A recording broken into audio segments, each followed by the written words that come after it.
Hello. My name is Dr. Mercurio Arborea, and I am the founder of the Arborea Institute. Through our unique blend of benign pharmacology, sensory therapy, and energy sculpting, we can guide you to a new, better, happier you. You are about to embark on a great journey. Let the new age of enlightenment begin. What is at stake is more than one small country. It is a big idea, a new world order.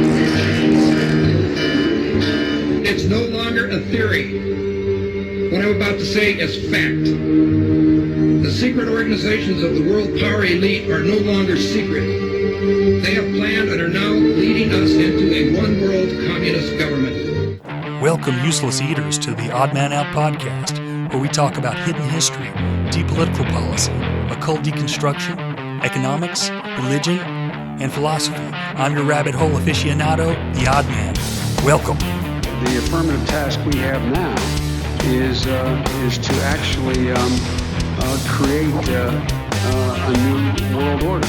Public policy could itself become the captive of a scientific, technological elite. And when that first cocaine was smuggled in on a ship, it may as well have been a deadly bacteria, so much as it hurt the body, the soul of our country. But take my word for it, this scourge will stop. Well, you heard it there, friends. He's going to end the scourge. The scourge stops now. Not going to do it. Not going to do it. Read my lips. No new taxes. It wouldn't be prudent. Wouldn't be prudent. And if we have that new world order, and we will, you can't believe anything these guys say, especially an ex-CIA chief. Anyway, the guy, probably the main guy behind Iran-Contra, the guy who said that he did not remember where he was when JFK was assassinated. George Herbert Walker Bush saying that he's going to end the scourge on drugs when he was behind the cocaine smuggling into the United States and the crack epidemic. It's just unbelievable, guys. They talk out of both sides of their mouths. And it's not just the right, of course, it's the left as well. And the deeper you get into these secret societies and institutions, you realize it's both sides. It's one bird with two wings. And that doesn't mean that every single representative is in on this, of course. But, your representatives are, for the most part, in government to build themselves up and to network for future business endeavors, to set themselves up, to set their relatives up, to set their friends up. It's all about networking. And joining these groups, and that's the way people have been doing it for years and years and probably centuries, is they get these groups, they form these groups together, and they're more powerful in groups, and they can control things, and they can, as I said, network, and they can make connections and look out for one another and help each other financially and in all kinds of different ways. So anyway, today I'm really looking forward to this one, okay? This is about a group who sprang out of the Cecil Rhodes roundtables, and they were established just a few months after Cecil Rhodes passed away. I'm talking about the Pilgrims Society. As you heard in the intro with stuff they don't want you to know, you know the gist of it. What people mainly think is it is a society that was put together, a group that was put together of these uber elites to further basically Cecil Rhodes' plan of having the Brits take over the world. And so a lot of people think that America is still controlled by the Brits. Now, I'm not saying that I'm all in on that. I'm still trying to decide this whole thing. But I do think this is a very interesting subject.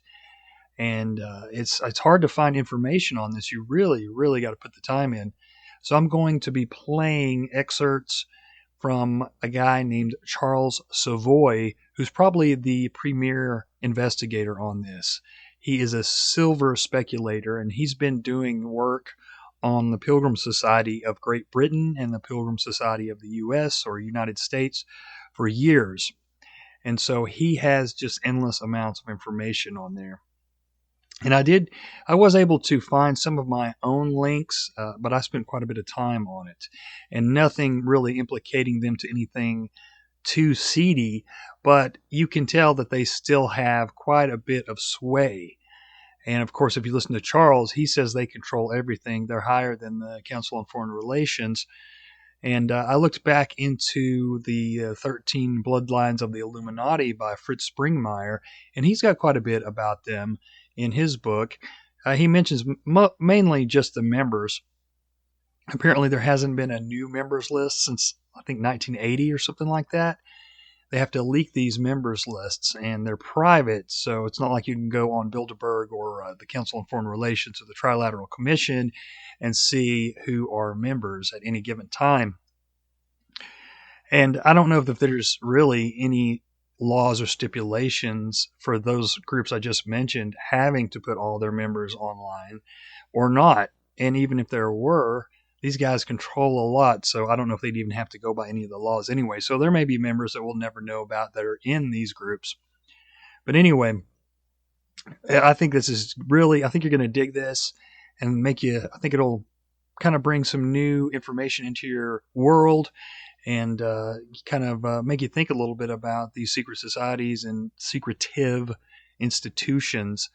And it makes a lot of sense if you listen to Charles and the other researchers. And I have put an absolute ton of notes and links in the show notes. So I ask you to please check those out, because I spend a lot of time doing that for people who want to look further into it.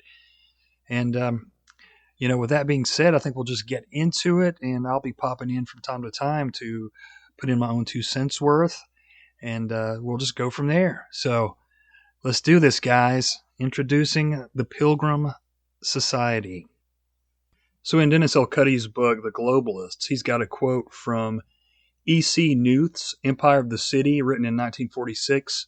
It says, in 1903, the Pilgrim Society is formed. The Pilgrims of the United States will be formed 6 months later. In E.C. Newth's Empire of the City, one will read, the political and financial organization centered in this area of London, known as the City, operates as a super government of the world, and no incident occurs in any part of the world without its participation in some form. Its pretensions are supported in the United States by the secret international Pilgrim Society, sponsor of Cecil Rhodes' One World Government ideology, which was launched about 1897. Nicholas Murray Butler will be the president of the Pilgrims of the United States. In another quote from Robin Brown, The Secret Society, Cecil John Rhodes' Plan for a New World Order, he says, in 1903, the cartel created the Pilgrim Society, with chapters in New York and London. The purpose of the new clandestine organization was to further the plans of the New World Order as conceived by Cecil Rhodes. Lord Nathan Rothschild was a member of the Society of the Elect, which had been created by Rhodes to bring the globe under a control of the New World Order. All right. I'll read a little bit here from Killing the Planet about the Pilgrim Society. It says the London chapter of the Pilgrim Society, which was established under Lord Alfred Milner, was composed almost entirely of members of the Society of the Elect, the secret society created, of course, by Cecil John Rhodes and Nathan Rothschild to forge a new world order. Lord Milner had risen in rank and privilege to become the first governor of the Transvaal and the Orange Free State in South Africa, and the administrator of the Rhodes Scholarships. The Pilgrims included Lord Rosebery, Lord Brand, Lord Reginald Brett, author Lord Balfour, probably related to Lord Balfour from the Balfour Declaration, Albert Lord Grey and Lord Rothschild, along with John Jacob Astor, the New York real estate magnate Alfred Bate, Rhodes' partner in the diamond business, Sir Arthur Conan Doyle, the author of Sherlock Holmes, Henry Kerr, 11th Marquess of Lothian, and the British ambassador to the United States.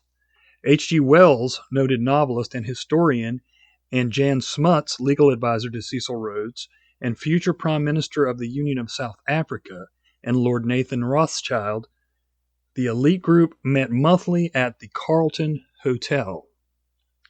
The New York chapter, it says, the New York branch, which met at the Waldorf Astoria, was established, of course, by J.P. Morgan.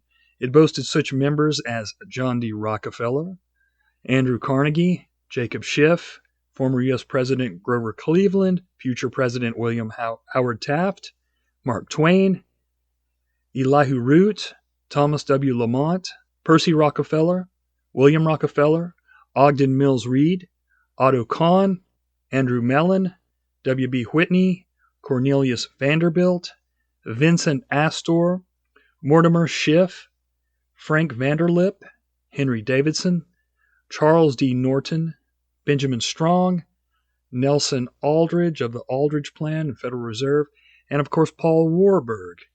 The fact that the Pilgrims were controlled by the Rothschild money cartel was verified by the presence of Jacob Schiff and Paul Warburg.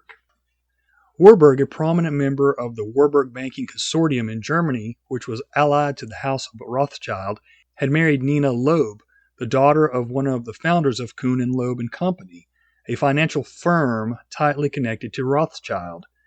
The incredible importance of this exclusive dining club to the future of America became clear in 1910 when prominent pilgrims, including Warburg, Vanderlip, Davison, Norton, Strong, and Aldrich, set off for Jekyll Island off the coast of Georgia to plan the formation of the Federal Reserve System. It goes on to say, and I think that a lot of this is from Joel Vanderragen. He has got a lot of stuff online. So, and I've put his links in the show notes, of course, too. But he's probably the second most researched on this subject, and I probably butchered his name. Anyway, he says here, the Pilgrims from London and New York societies were welcomed guests at each other's clubs and shared in each other's effort to advance a concept they called the New World Order. The meaning of this phrase was clarified by William Lyon Mackenzie King, the Premier of Canada, in his dinner address to the New York Pilgrims in 1912. King envisioned a future in which the world would be united in peace and harmony under the Anglo-American alliance. When victory and peace came, he prophesied, the peoples of the British Commonwealth and of the United States would be united more closely than ever, as all the nations who have united in the defense of freedom would remain united in the defense of mankind. The meetings were held in secret. No guests were allowed to attend. No minutes were kept. No financial records were disclosed. Proof of the commitment of members to the cause of their society came in 1919 when the U.S. Pilgrim Irving T. Bush plunked down the funding for the Bush House in downtown London, cut from Portland stone at a cost of $20 million. It was at the time the most expensive building in the world. To dispel any doubts about the purpose of the building, Bush commissioned the erection of a large statue at its entrance of two semi-naked men holding aloft the torch of liberty, which brandishing two swords. One sword was emblazoned with lions and the other with eagles. The inscription read, "To the friendship of English-speaking peoples." 37 years after its founding, an obscure American journalist took notice of the clandestine club. In 1940, Sir Uncle Sam, Knight of the British Empire, a book that sold fewer than 500 copies, John T. Whiteford wrote, "There are several curious things about these pilgrim functions. In the first place, there is present at the dinners an array of notables such as it would be impossible to bring together under one roof for any other purpose and by any other society.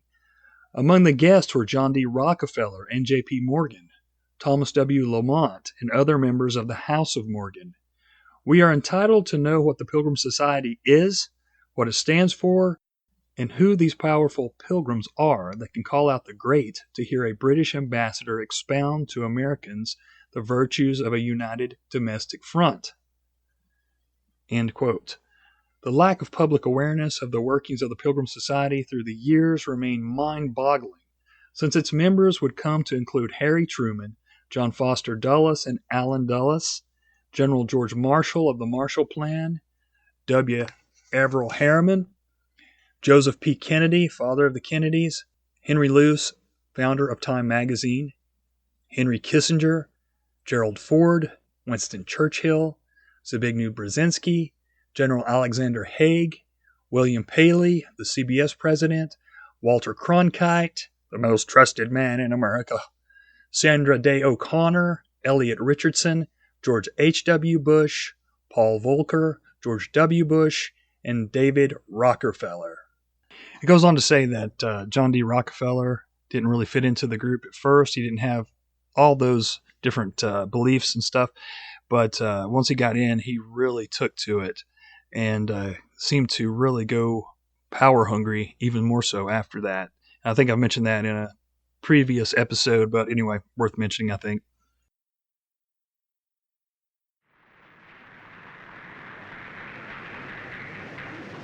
Your Excellencies, my lords and gentlemen, I give you the toast of the King.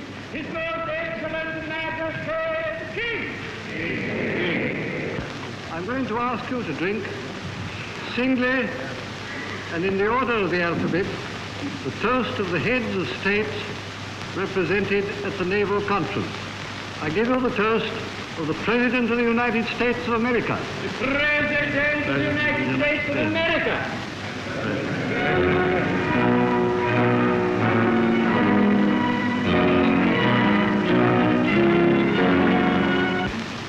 I give you the toast of the President of the French Republic.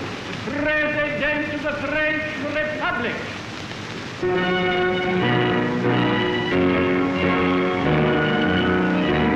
I give to the Emperor of Japan. His Majesty the Emperor of Japan.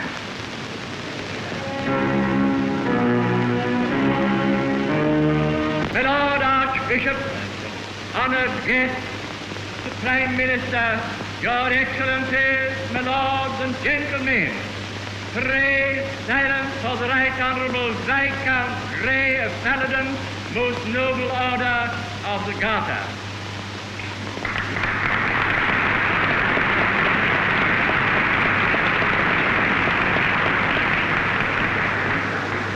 Your Excellencies, Lord Archbishop, Prime Minister, and gentlemen, and lords and gentlemen, the Pilgrims, as you know, are an Anglo-American institution.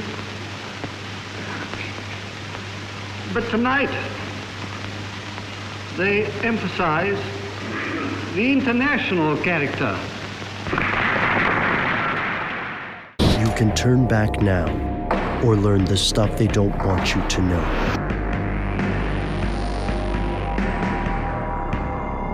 Here are the facts. The United States officially declared independence in 1776. The United Kingdom recognized the independence of the United States by signing the Treaty of Paris on September 3, 1783. While these countries had a tense relationship for decades afterward, this treaty established the United States as a sovereign entity. At least, that's the official story. For some fringe researchers, the United States never really achieved independence, and the leaders of the US are still secretly following orders from the ruling family of the United Kingdom. Here's where it gets crazy.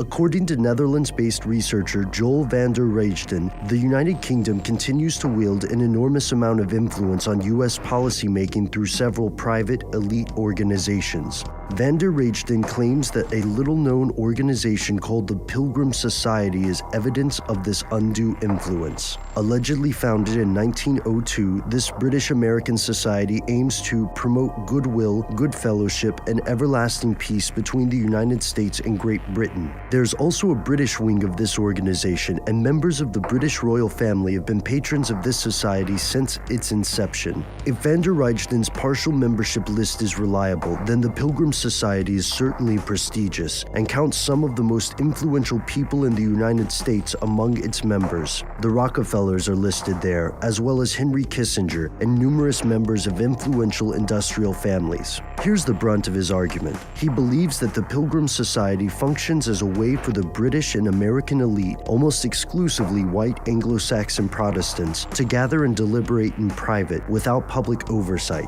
To prove this case, he extensively traces the connections between members of the Pilgrims Society and the worlds of mass media, intelligence agencies, and banking institutions. He also ties the Pilgrims Society to an attempted overthrow of the U.S. government by a cabal of super-wealthy families. This last accusation is based on a true story, one of the most widely ignored conspiracies in United States history. In 1934, retired General Smedley Butler told Congress that he was approached by representatives of ruling families in the United States who sought to overthrow President Franklin Roosevelt and institute a fascist government. Congress believed Butler and admitted his story added up, but strangely, or predictably enough, not one member of these influential families was prosecuted or questioned about their alleged treason. According to van der Reijden's research, the folks coordinating this attempted overthrow were Pilgrims. And van der Reijden isn't the only one arguing for a conspiracy. The controversial activist Lyndon LaRouche also believed that the British ruling families exerted undue influence on U.S. politics. At the heart of these claims regarding the Pilgrims Society is the belief that an Anglo-American establishment is working to steer American business, politics, and society toward its own aims. These allegations haven't convinced the mainstream media. Skeptics could easily claim that this is confirmation bias, meaning that the conspiracy researchers can simply see what they want to see and ignore evidence that doesn't fit their opinion. Yet for theorists, the lack of widespread reporting isn't just proof that the Pilgrims Society controls the United States mass media. It's also proof that there's something they don't want you to know. Just last night, I finished doing an update on an organization that is so secret that they can get away with literal murder and nobody knows it's them. Now, let me ask you, you're all activists, have you ever heard of the Pilgrims Society? Any hands? All right. Well, their patron is none other than the Queen of this country, and her husband, I believe, but certainly the Queen. And I did publish something about them that I received from a Dutch man back in 2009, but it was pretty benign, and he didn't know that John Kennedy had been assassinated, let alone he didn't know why John Kennedy had been assassinated. And so I put an editor's note at that time about that piece of history when I published that piece. And then in January 2013, I did a blog post where I listed the names of these evils on one of my blogs. But there's a man that's done research on the Pilgrims Society all his adult life, and I think he's around in his 60s now. He lives in Texas, and his name is Charles Savoy. And aside from the fact that he doesn't seem to realize that America is a colony of Great Britain to this very day, he's done some brilliant research on these people. So what I have done is I have gone through all his writing on it, and just last night, about 9:30, I finished going through all these PDFs that he's got on a website ever since 2013, when I did the last of what I did on the Pilgrims Society. And I've got that ready now to put the dates of birth and dates of death of whatever ones have died. But there are names in it that you will recognize instantly. For example, David Cameron, Hillary and Bill Clinton, George Herbert Walker Bush, George W. Bush, Steve Forbes of Forbes magazine. But Soros? Soros, yes, Soros is in there, and also the man in Texas seems to think that Jeff Bezos of Amazon is in the Pilgrims Society now. And people that are titled in this country, the honorable, anyone who's an ambassador to another country. Every single Archbishop of Canterbury has been in it, including Justin Welby, who's the current Archbishop of Canterbury. And their aim is the one world government. Now, do you know what the one world government is? For any who don't, it's the Dark Ages. Now, I know you agree that you don't want to live through a Dark Ages. I know I certainly don't. So when John, my beloved, told me about this meeting today, I said, oh, John, we've got to go. We've got to make as many people...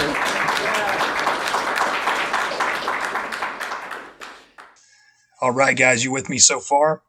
Well, I hated to play such long clips, but I feel like I have to really put a good background up for what we're going to be talking about today. And so the lady mentioned Charles Savoy and, of course, stuff they don't want you to know. They mentioned Van der Regen. And so we're going to be looking at both of those guys' works on the Pilgrims Society. So right now we'll go to some clips of Charles Savoy on these different talk shows and kind of get what he's talking about, because he's written preeminent work on it, as I mentioned earlier, just tons and tons and tons of stuff on it. And so he's the best source to go to. So here we go.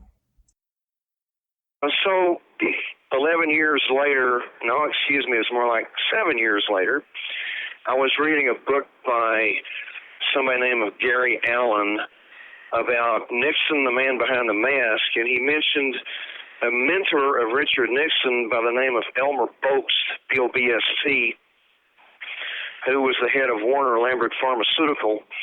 And Gary Allen said just one thing about it and didn't elaborate. He says, Boast is a member of the highly secret Pilgrim Society, which is even closer to the inner circle of the conspiracy than the CFR. Well, oh my, that just turned me upside down. I'm going to find out everything I can about this thing. Well, I did. I set out on a quest to find out everything I could about them. And in May of 1979, I went to a university speech at Texas Christian University in Fort Worth, given by the then British ambassador to the UN, Sir Ivor Seward Richard, S-E-W-A-R-D was his middle name, and it turned out that his maternal grandfather was our Secretary of State, William Seward, who made the Alaska Purchase from Russia in 1867. Now, the Pilgrims Society represents the last great secret of modern history. It represents history's greatest influence network. It represents history's biggest investment trust. It represents the exploitative dynastic families of the centuries-old worldwide British Empire, who amalgamated in this nearly unknown group with the so-called robber barons of the 19th century in railroads, oil, coal, steel, banking, land, ocean-going shipping. And the person who had the inspiration to form this organization was Cecil Rhodes, who formed the Gold and Diamond Trust in South Africa. And he also created the Rhodes Scholars. Well, it's always been members of the Pilgrims Society as trustees of the Rhodes Trust at Oxford, England, who control the Rhodes Scholars. And here's a little quote from the Review of Reviews, New York, May 1902, pages 556 to 559. I'm not going to read it all, just a little bit. The only thing feasible to carry this idea out is a secret society gradually absorbing the wealth of the world to be devoted to such an object, and that object reuniting the United States and Great Britain as a base for world government. There is Hirsch with 20 millions very soon to cross the unknown borders, struggling in the dark to know what to do with his money. And so one might go on ad infinitum. What a scope and what a horizon of work for the next 2 centuries, the best energies of the best people in the world, perfectly feasible, but needing an organization. For it is impossible for one human atom to contemplate anything, much less such an idea as this, requiring the devotion of the best souls of the next 200 years. There are 3 essentials. 1, the plan duly weighed and agreed to. 2, the first organization. 3, the seizure of the wealth necessary, end quote. Of the Rhodes Scholars, Rhodes himself declared, I am on the lookout for those who will do the governing of the nations in the years that are to come. Then there was a book in 1946 called The Empire of the City, World Superstate, privately published. Page 9, we find the Pilgrims Society described as the most powerful international society on earth. The Pilgrims is so wrapped in silence that few Americans know even of its existence since 1903. There was a book put out officially by the Society in London in 1943, Pilgrim Partners, 40 Years of British-American Fellowship. And on page 85, he said, the cooperation of many minds has been necessary to give the Pilgrims the assured position the Society occupies. What is their assured position? The world fiat money power. Now keep in mind, this is 11 years before Bilderberg even existed. The Christian Science Monitor, April 19, 1941, page 4, Anglo-American Pilgrim's Progress stated, to go through the list would reveal a dossier of some of the greatest men of our time. I mentioned Gary Allen. He also had something in American Opinion magazine, September 1970, page 15. He says, the elitist Pilgrim Society seeks to merge the United States into the British Commonwealth as a base for world government. The major international banking firms, that is, bullion banks, on both sides of the Atlantic are well represented in the Pilgrim Society. That article was titled, A Look at Establishment Newspapers. He had a follow-up about teleslick television networks in October that year, 1970. He said, the Pilgrim Society, sometimes called the world's most secret organization, has as its goal the reuniting of England and America. And later in that article, he says the super-secret Pilgrim Society, whose official logo is entwined American and British flags, is dedicated to merging Britain and America. I found an Italian website that said the Pilgrims Society remained hidden until relatively recent years to identify the apex of power. In testimony delivered in the House of Representatives of the U.S. Congress, on August 19, 1940, by Montana Congressman Thorkelson, a silver advocate, regarding the Pilgrims Society and its intent to merge us into a British-controlled world empire, stated this, there are several curious things about these pilgrim functions.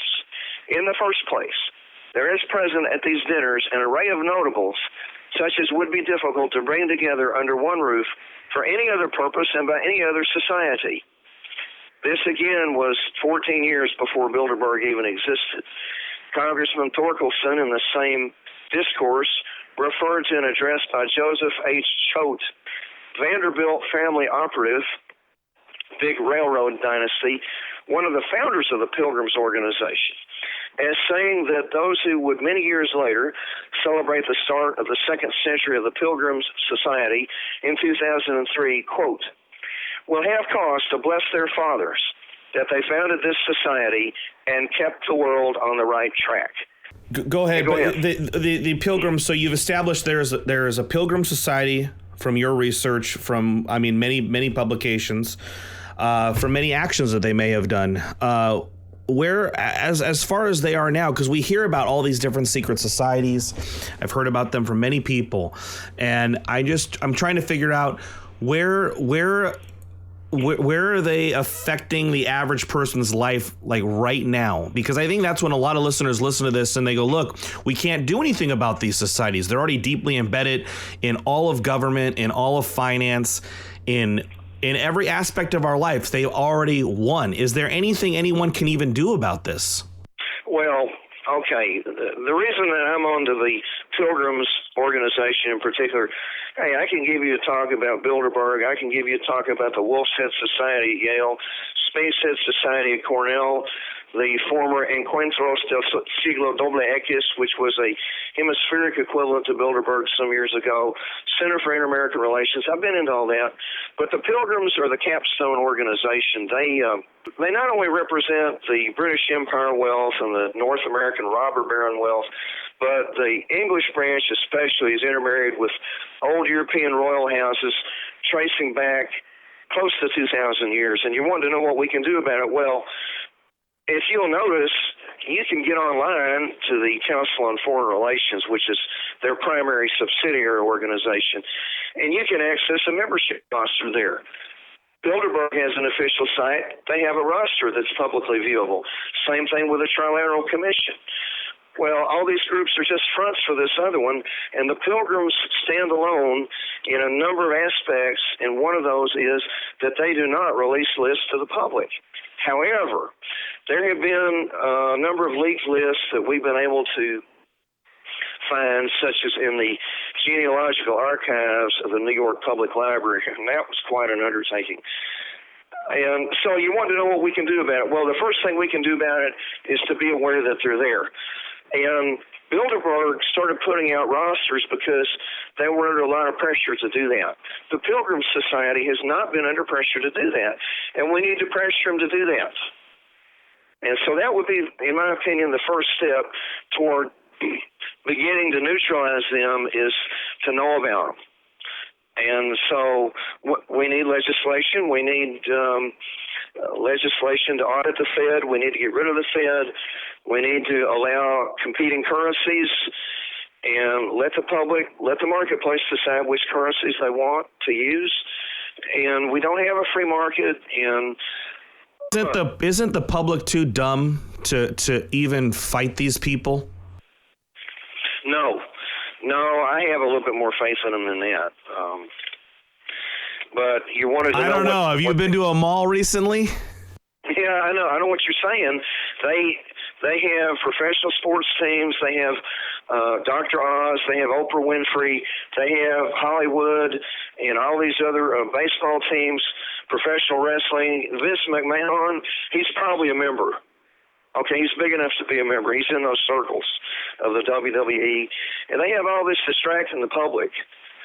And I understand what you're saying, but in 2012 over in London, they had one of their meetings, and I've got the PDF that came out of that, and they were ridiculing my findings. So I've got their attention. And if more websites would start covering this, we could pressure them to start posting a list. For instance, in 2002 and 2003, they put out some very short-run books, centennial historical editions, The Pilgrims of Great Britain, 2002, The Pilgrims of the U.S., 2003. They're difficult to come by, and but I have them both, and I have several of their other volumes from the 1940s. And but if you have one of these books, pay close attention. They don't post a roster in there from 2002 and 2003. Now, what's keeping them from doing that? If you go to their website, let me back up a second. In January 2011, I came out with silverstealers.net. And the following June, I was surprised to see they replied to that without naming my site, but they put up pilgrimsociety.org, which is from England. You know, the American members of the junior partners of this thing, no matter how big they are, they're the junior partners. So, but they don't post a list. They don't post a roster. They're hiding something. Okay, so how involved are they? I mean, is this all secretive people that we don't see, or are we talking Bernanke and Yellen and President Obama? Well, let me say this. The 1957 Executive Committee during the Eisenhower years, and also a briefer rundown on the 1980 Executive Committee. But you're asking, what part of our lives do they affect? They affect everything. They run the Federal Reserve. I put out something called Who Controls the Gold-Stealing New York Fed Bank, and you can find it at Morgan's site, and it's giving you blow by blow. Everybody at the Jekyll Island, Georgia meeting that led to the creation of the Fed was a member except one person, and that was the stenographer named A. Piat Andrew. They're all members. They're all been identified, documented as members from the 1914 roster, which we were very lucky to get. And they created the Great Depression by dumping Indian silver onto the world market. They see the Far East, their money was silver for centuries. India, China, the rest of the Far East, their currency was silver. And the British came in with opium and turned 45 million Chinese into opium addicts. And they said, hey, the only way you can pay us is silver. And so they sucked a lot of silver out of China. And then the Silver Purchase Act in 1934 sucked an additional possibly another billion ounces out of China. I know one instance they sucked 565,855,000 ounces. That's a Treasury Department figure posted in the Commercial and Financial Chronicle. I've got all this in the Silver Stealers. It's a chronology of how they caused the Great Depression. The crash in 1929 had almost nothing to do with it.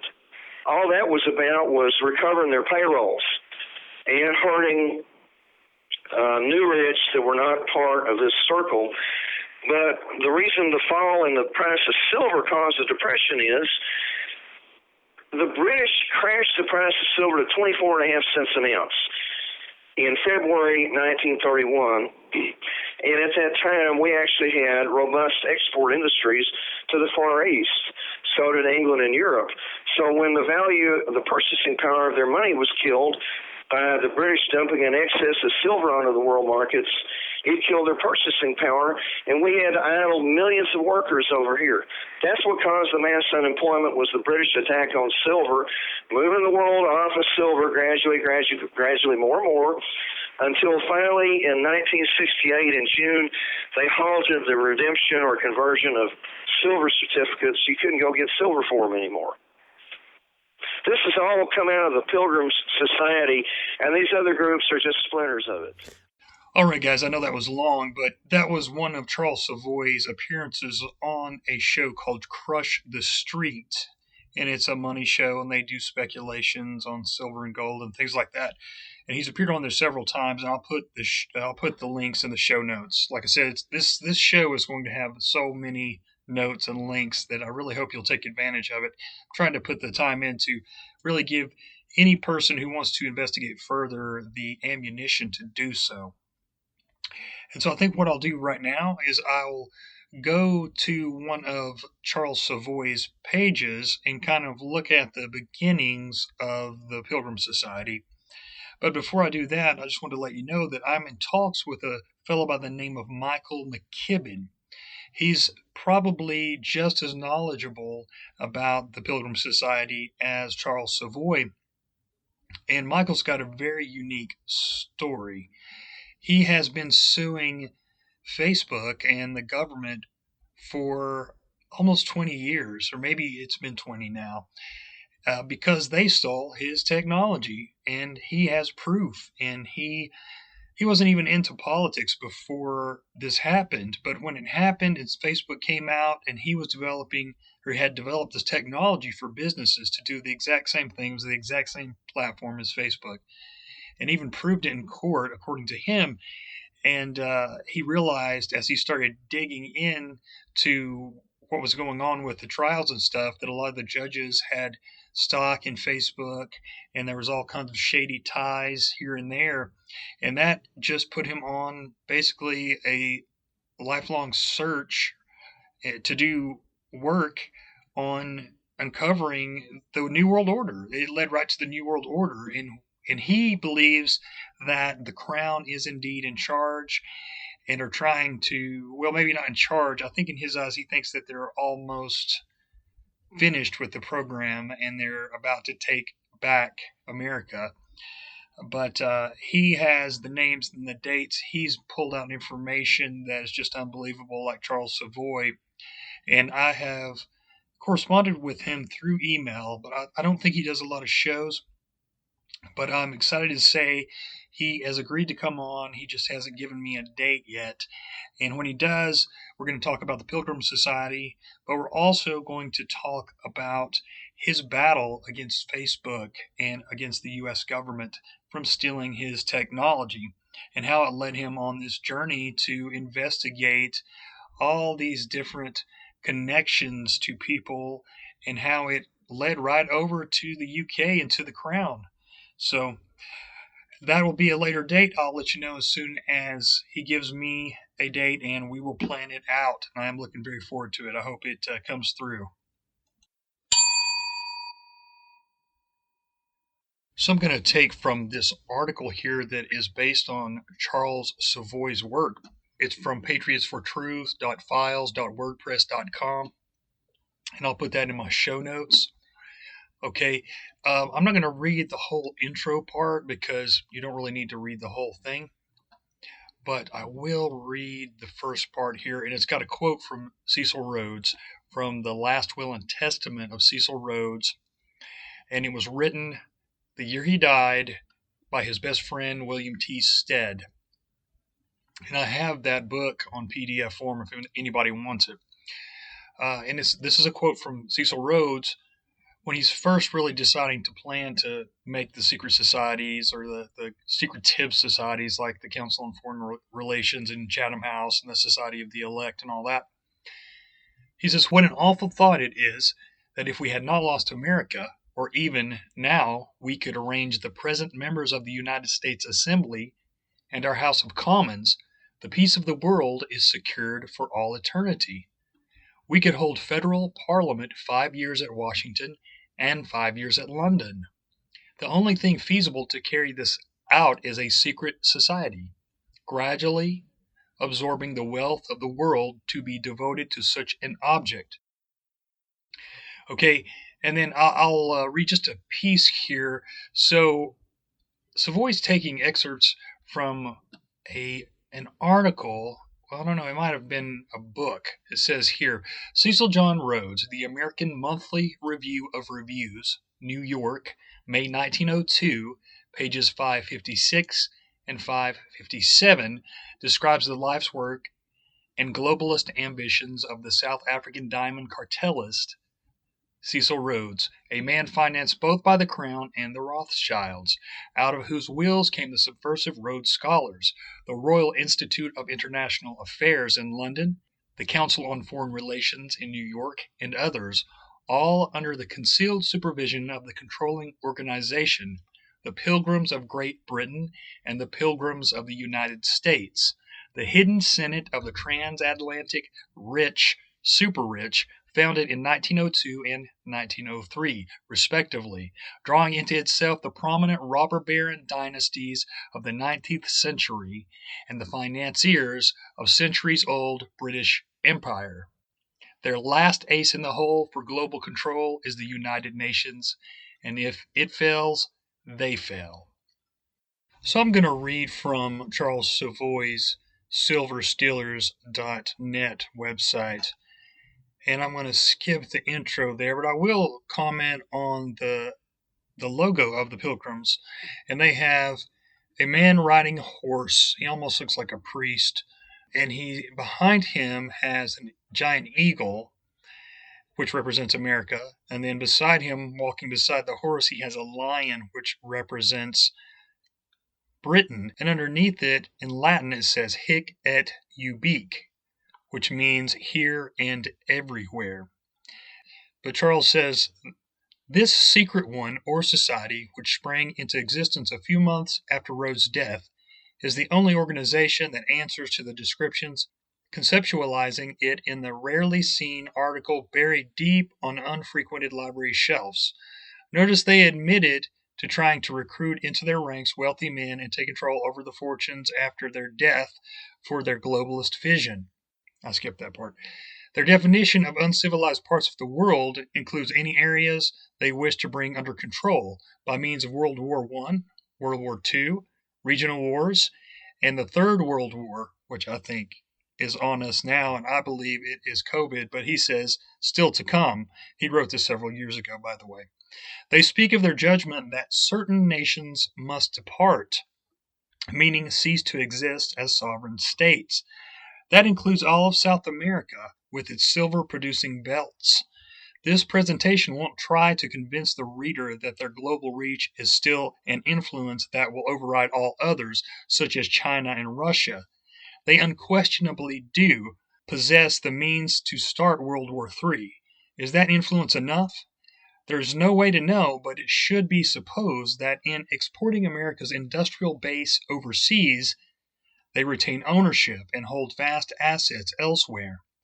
The effort is to convince you of their domestic control over these United States and by extension Canada, and if the North American Union materializes, Mexico as well. There is no threat to your gold and silver ownership remotely as severe as that presented by the Pilgrims Society of the United States based in New York City. You guys have heard me talk about the North American Union that Bill Weld and Heidi Cruz put together for the Council on Foreign Relations.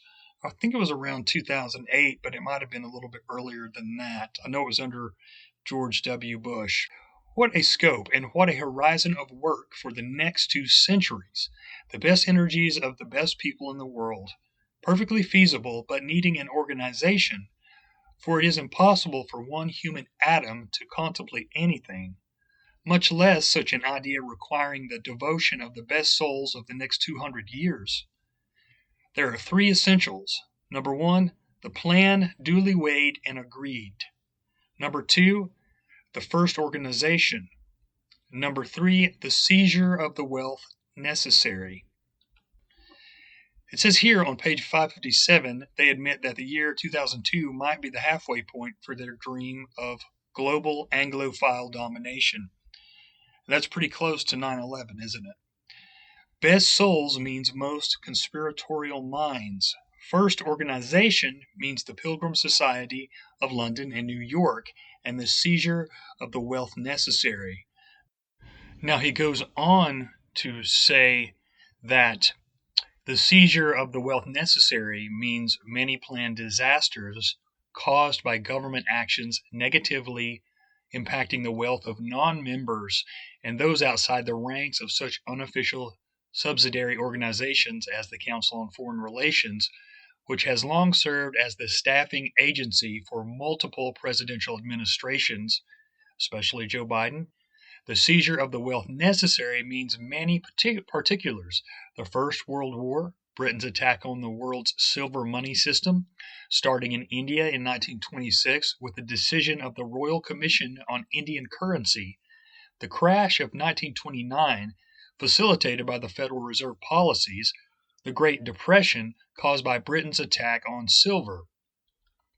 Britain's attack on gold in September 1931, exacerbating the Depression, seizing gold from American citizens in March 1933, and seizing silver in August 1934 to the extent of 113,031,000 silver ounces, driving China off its silver standard as of November 3, 1935, through the Silver Purchase Act of 1934. FDR's socialist federal agencies, the Second World War, the founding of the United Nations, the Korean War, the ending of silver coinage by the mid-1960s, the Vietnam War, its war manufacturers' windfalls, and all the ensuing major financial dislocations since that time, to the crushing of the Hunt Arab silver play in January 1980, to today's mortgage crisis. Yes, this was a while back, around 2008, I think, forcing the middle class into apartments, feudalism, exploration of industry and jobs, reduced standard of living, Food and Drug Administration tyranny, the anticipation of hyperinflation, and concerns over the potential federal nationalization of precious metals.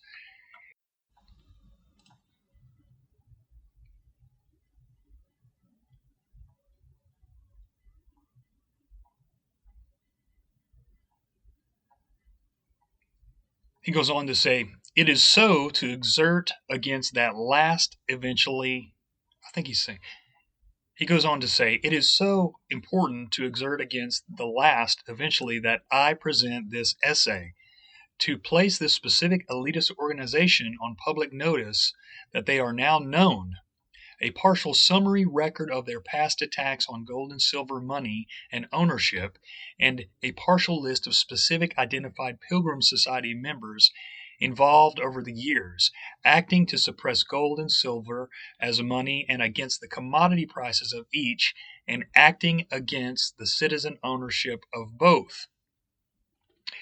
And then it says here on pages 557 and 558, his original conception of his will was to leave the whole of his property without any restrictions, to be administered by the sole discretion of the three personal friends. He's talking about Cecil Rhodes, of course. "As for 8 years, I was one of the three to whom his millions were left in joint tenancy. I have perhaps as good an opportunity of knowing his mind on the matter as anyone. It was while on board the steamer, midway between Cape Town and England, that the idea flashed into his mind of superseding his previous will by another, in which part of his wealth would be set up for administration by trustees for educational purposes." Of course, there comes the Rhodes Scholarships. "When he first told me about it, the scheme was limited to British colonies. 'It is admirable,' I said, 'but would it not be still better if you could extend it so as to bring the Americans into it?' Mr. Rhodes doubted whether his estate would bear such an extension, with which in principle he entirely concurred. Further examination satisfied him that it could be done, and accordingly the will contains the provisions by which every American state is offered 2 scholarships, tenable for 3 years. The person speaking was William T. Stead, Pilgrims Society, whom Lord Norcliffe, Pilgrims Society, described as the greatest living journalist. Page 45, Pilgrims and Pioneers, which features no year of publication but is an early to mid-1930s production by Sir Harry Britton, founding member of the Pilgrim Society. See Chapter 10 of this scarce volume called We Come into Being, pages 103 and 153. Again, that is called Pilgrims and Pioneers, and I think I found a part of that book on Tragedy and Hope's website, and I put that in the show notes here. Let's see, it says here, "I doubt whether Mr. Rhodes quite realized that such an arrangement Americans would receive 50% of more." So he goes on to say here, "I doubt whether Mr. Rhodes quite realized that by such an arrangement Americans would receive 50% more of his benefaction than British colonists. This, however, will probably soon be rectified by his executors, who have absolutely unrestricted ownership of the residue, which probably amounts to a moiety of the estate. Mr. Rhodes was amenable to my suggestion about the American extension of his scholarship, because it so thoroughly jumped with his own ideas. My scholars must all come to my old university. I am on the lookout for those who will do governing of the nations in the years to come." Okay, so, and then he goes on to say here that President Bill Clinton was Pilgrim Society and also a Rhodes Scholar. Byron White, a Supreme Court Justice, 62 to 93, was Rhodes Scholar. Alfred Hayes, President of the Federal Reserve Bank of New York, Pilgrim Society, was a Rhodes Scholar. And it says also see Paper Money Mobster Speaks in the archives. That's Savoy's archives. Trustees of the Rhodes Trust are invariably Pilgrim Society members. The boards of directors of the Council on Foreign Relations are largely Pilgrim Society members. Bilderberg and Trilateral were founded by Pilgrim Society members. Skull and Bones, founded at Yale in 1832 as another British front with opium trade links, in no way has had the degree of influence as have had the Rhodes Scholars. No man I have met regarded wealth excepting as a means by which he could influence men and control the destinies of nations. That's William T. Stead on Rhodes. And that's kind of where you come in with these guys. They just get so rich, like Gates, like Rockefellers. They get so rich that the money's not enough and they have to start controlling the world. Cecil Rhodes, financed by the Rothschilds and the Crown and South African diamond cartelization, leading to the De Beers conglomerate, De Beers Diamonds, out of whose wills sprang the first organization, the Pilgrims Society of London and New York, referenced in my series Meet the World Money Powers, and Pilgrims. Those are two series. This society should be of major concern to every metals investor, as they've been controlling silver's destiny as an organization for most of the century. The following chronology is necessarily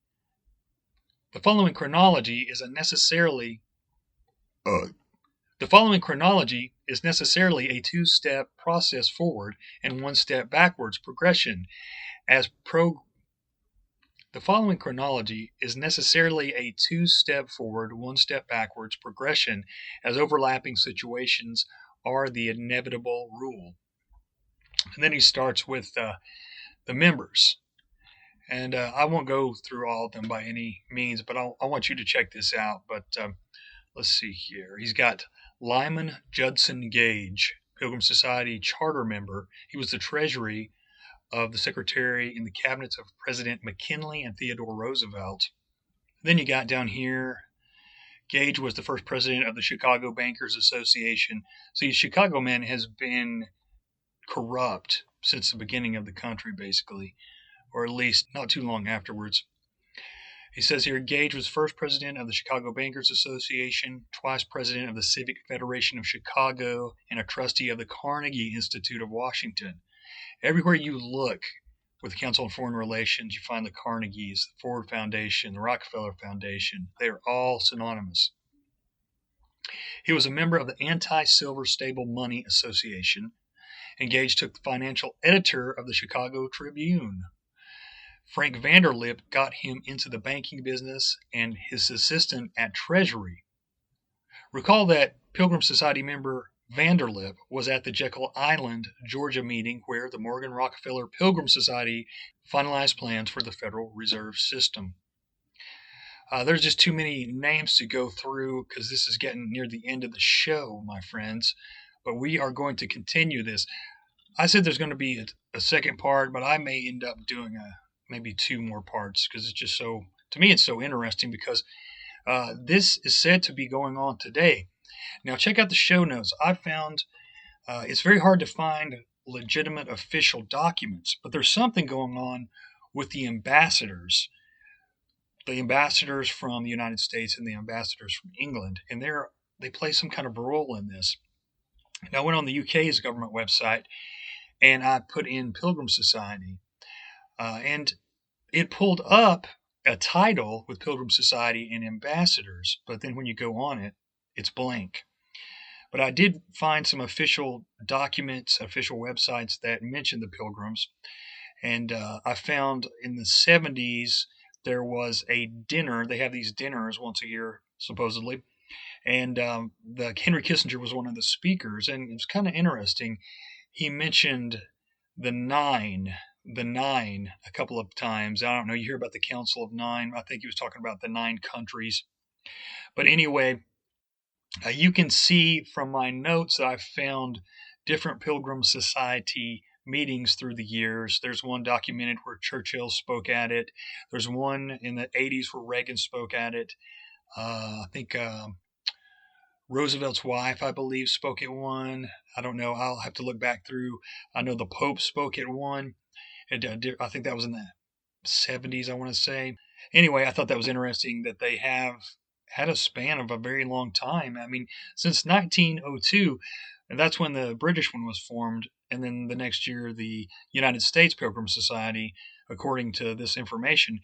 But it's kind of interesting. I found a newspaper clipping from the New York Times from 1888 mentioning the Pilgrim Society. And I put the link in the notes, but you got to pay to see it, so I didn't bother to pay because I don't want to give any money to them. But I thought that was very interesting because It's documented to have started in 1902, but it may have even been around before then. So, with that being said, guys, this has been a long one. Not super long, but, long enough with all this information that I threw at you. And so, like I said, again, please check the show notes. Also, don't forget, I have a Patreon now. So if you want to check out interesting extra stuff over there, I'm throwing up videos and articles that I normally wouldn't post anywhere else, and pictures, and stuff like that. So please check that out, and that is patreon.com/theoddmanout. Join the Society of Cryptic Savants. And I want to thank my patrons. Thank you, James. Thank you, Jack Allen, host of Conspiracy or Just a Coincidence. Please listen to his show. It's great. Thank you to Full Metal Keto AF. And thank you to the newest patron, Aaron. You guys rock. Thank you for your support. Also, I want to thank, of course, alternatecurrentradio.com. That's where my podcast is, besides the Podbean. And support them, support their shows, listen to their shows. They have other great content for sure.